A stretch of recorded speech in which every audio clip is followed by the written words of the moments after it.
وہ عید الزہرا کی خوشی ہم کیوں مناتے ہیں؟ ایک ہی جملہ کہتے ہیں نا کہ آج شہزادی اتنا خوش ہے تو جہاں سیدہ خوش وہاں ان کے ماننے والے خوش. عید الزہرا میں ہمارے گھر میں کوئی خوشی نہیں آئی. نہ ہماری بیٹی کی شادی ہوئی ہے، نہ ہمارے بیٹے کی شادی ہوئی ہے، نہ ہمارے یہاں کوئی اولاد پیدا ہوئی ہے، نہ ہماری شادی ہوئی ہے، نہ ہمارا کوئی جاب لگا ہے، نہ ہمیں باہر کا کوئی ویزا ملا ہے، نہ ہم کسی امتحان میں کامیاب ہوئے. پھر کیوں منا رہے خوشی؟ کہا اس لیے کہ آج زہرا خوش ہے، عید الزہرا. وہ خوش ہیں تو ہم خوش، اور اپنی ذاتی خوشی سے زیادہ ہم خوش ہیں. یہی مومن کی پہچان ہے. اسی لیے عید الزہرا مناتے ہیں. اب آئیے مناقب ابن شہر آشوب اور بحار الانوار دونوں کی روایت. شہزادی فرماتی ہے کہ شادی کے بعد یہ پہلے دن بابا میرے گھر آئے. ایک تو اس میں کرتے والا واقعہ پیش آیا، بہت اہم پیغام ہے، لیکن وہ بھی تھوڑا سا آج کل مشہور ہو گیا، لیکن پیغام بہت ہے. آئے میرے گھر، اور میرے گھر آنے کے بعد میرے بابا نے ایک ایسا جملہ کہا. یہ شہزادی کا جملہ سنی. ایسا جملہ کہا کہ زندگی میں مجھے کبھی اس بات پہ خوشی، اتنی خوشی نہیں ہو جتنا اس جملے کو سن کے ہو. شہزادی کہہ رہی. خالی مصائب میں وہ جملہ میں نہیں کہتا ہوں، فضائل میں بھی کہہ رہا ہوں کہ فاطمہ صابرہ ہیں، صدیقہ ہیں. صدیقہ ہے، کوئی غلط بیانی نہیں کر سکتی. اگر مصائب میں اپنے مصائب کی انتہا صحبت علیہ بتا رہی ہیں تو مبالغہ نہیں ہے، غلط بیانی نہیں ہے. تو فضائل میں بھی اگر جملہ کہہ رہی ہوں صدیقہ.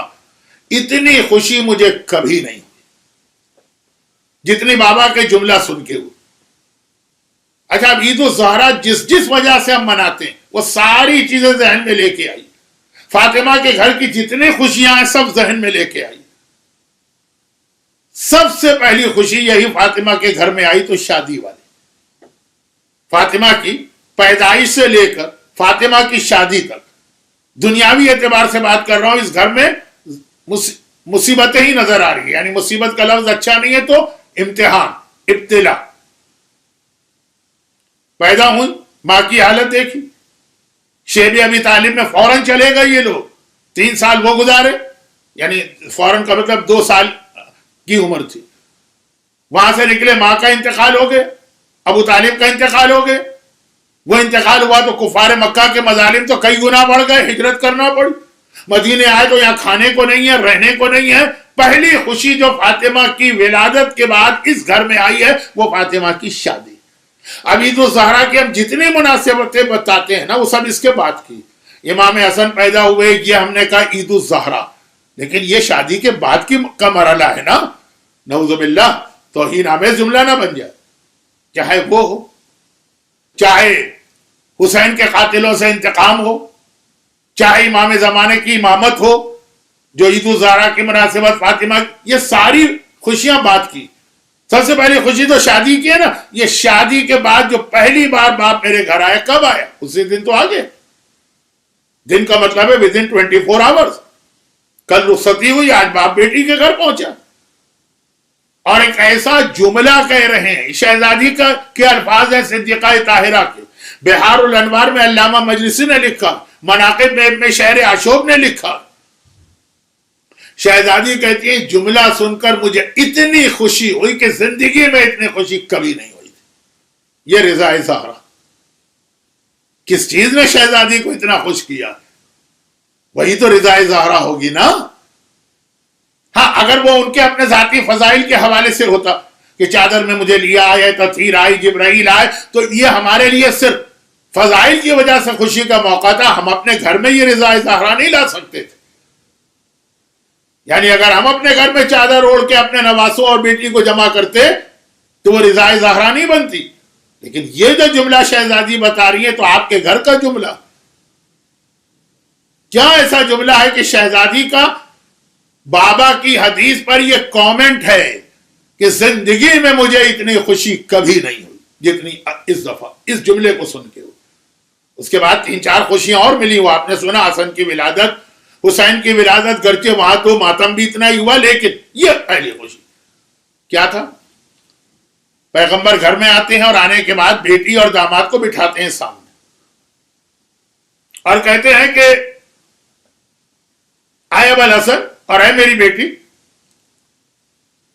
میں یہ چاہتا ہوں کہ تم لوگ گھر اس طرح سے چلاؤ کہ گھر کے باہر کے جتنے کام ہیں وہ ابو الحسن انجام دے گا اور گھر کے اندر کے جتنے کام ہیں وہ تم انجام دو گے۔ بیٹی تمہیں گھر کے باہر کے کام انجام نہیں دینا، گھر کے اندر کے سارے کام۔ جب یہ پیغمبر نے تقسیم کر دی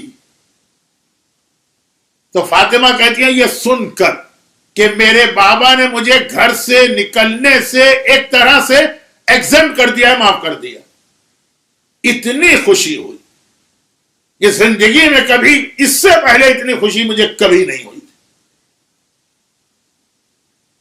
مجھے کہا میں نے شب قدر ہر برکت ملے گی، اندھیرے نظر کوئی نہیں آئی، کوئی چیز نظر نہیں آئی۔ یہ فاطمہ کی خوشی۔ ہمارے یہاں تو آج ہم ہر بچی کو گھر سے باہر نکل کے گھومنا ہے، پھرنا ہے، دوستوں کے ساتھ جانا ہے، مال میں جانا ہے، تفریح کے لیے جانا ہے، یہ حرام نہیں ہے۔ شاید اس کو بہت مکروہ بھی نہ کہا جائے اور شاید کہا جائے کہ اس انداز سے جاتے ہیں۔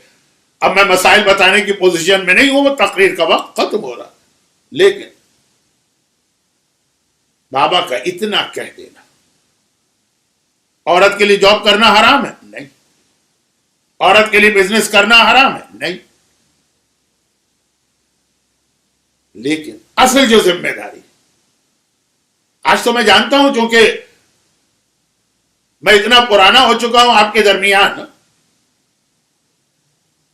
کہ آپ کو یقین نہیں آئے گا، یہ پچھلے سال میں 3 مرتبہ میں نے جملہ سنا تھا لوگوں سے، لیکن کتنے گھروں میں اس بات پہ جھگڑا ہو رہا ہے بیٹی اور باپ کے درمیان کہ باپ مجھے جاب نہیں کرنے دے رہے، شوہر مجھے فلاں کام نہیں کرنے دے رہا ہے، مجھے دفتر میں بیٹھ کے فلاں کام کرنا مثلا۔ اب میں وقت نہیں ہے تو میں اور بات کو پھیلانا نہیں چاہتا۔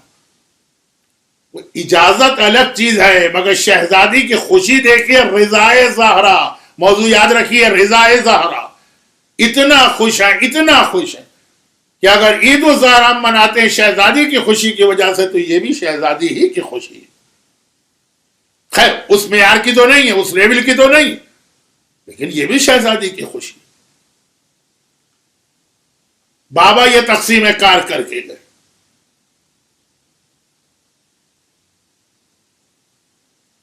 ایک بات چھوٹی سی اس لیے عرض کر دوں کہ کسی کے ذہن میں غلط فہمی پیدا ہو سکتی۔ کچھ تاریخوں میں یہ آتا ہے کہ شہزادی جو گھر کے کام کرتی تھیں ان میں ایک یہ تھا کنویں سے پانی بھر کے لاتی تھی۔ اب ذہن میں کیا خیال ہے کہ وہ کنواں ہوگا کہیں باہر سڑک پہ کسی باغ میں کہیں، وہاں سے شہزادی پانی بھر کے لاتی۔ پہلے زمانے میں تو عمومی طریقہ تھا کہ لوگ اپنے گھروں میں کنویں کھودواتے تھے، وہی پانی کی سپلائی تھی۔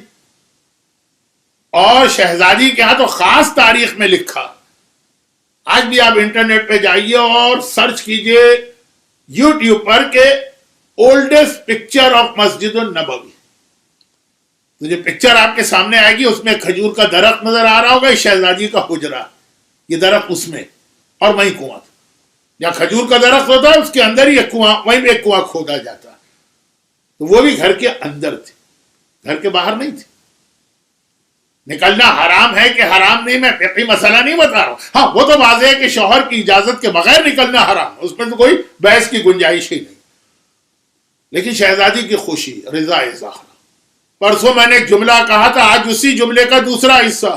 پرسوں میں نے کہا تھا کہ روتے روتے اگر کوئی ہنسنے لگے تو وہ کتنی اہم بات ہوگی جس کی خاطر فاطمہ جیسی بیٹی رسول جیسے باپ کا ماتم روک دے۔ اور آج میں کہہ رہا ہوں کہ میت لے کے جانے والا میرا مولا میت کو چھوڑ کے واپس آ جائے، کتنی اہم بات ہوگی جس کے لیے علی جیسا امام فاطمہ جیسی معصومہ کی میت کو چھوڑ دے۔ معمولی بات نہیں ہے، علی جیسا امام فاطمہ جیسی معصومہ کے جنازے کو چھوڑ کے آ رہا، کوئی اتنا ہی اہم مسئلہ ہوگا۔ اور یہ مسئلہ کیا تھا کہ جیسے ہی یہ جنازہ گھر سے باہر نکلا، ننھی زینب جن کی عمر اس وقت 5 اور 6 کے بیچ میں تھی، ایک مرتبہ ماں کی میت کو باہر جاتے دیکھا، روتے روتے گھر کے دروازے سے ایک قدم باہر آ گئی، صرف ایک قدم، وہی رک گئی، ایک قدم باہر آ گئی۔ رات کا اندھیرا ہے، اور جیسا کہ میں نے کہا چاند کی بھی وہ تاریخیں نہیں ہیں، اور زینب کبریٰ ہے جو اس حالت میں بھی پورے حجاب کے ساتھ ہے۔ بھئی جب میدان کربلا میں ننھی سکینہ جلتے ہوئے کرتے کے درمیان اپنے حجاب کا خیال رکھ رہی ہے، تو یہ تو زینب ہے جو سکینہ کی بھی شہزادی ہے، اور سکینہ سے عمر میں بھی بڑی ہے، رتبے میں بھی بڑی ہے، تو حجاب کے ساتھ ہیں، پورا حجاب ہے۔ عمر وہ ہے کہ شرعاً حجاب واجب نہیں ہے، رات کا اندھیرا ہے، گھر سے بھی صرف ایک قدم باہر نکلی ہے، اماں اپنی بیٹی کو چھوڑ کے جا رہی ہے۔ بس جیسے ہی علی کے کان میں زینب کی یہ فریاد آئی، حسن بیٹا، حسین بیٹا، فاطمہ کی میت کو لے کے چلو، میں ابھی آتا ہوں، یہ کہہ کے واپس آئے، زینب کے سر پہ ہاتھ رکھا، بیٹی مجھے پتا ہے تجھے بہت بڑا غم ہوا ہے، بہت بڑا صدمہ تیرے اوپر نازل ہوا ہے، لیکن بیٹی ابھی تیرا غیرت مند باپ زندہ ہے، اور وہ برداشت نہیں کر سکتا کہ اس کی زندگی میں اس کی بیٹی گھر سے باہر آ جائے، بیٹی گھر میں چلی جا۔ تو زینب گھر میں گئی، تب علی آئے میت پر، بتا دیا کہ زینب کا پردہ اتنا اہم ہے کہ اس کی خاطر علی فاطمہ کے جنازے کو چھوڑ رہا ہے۔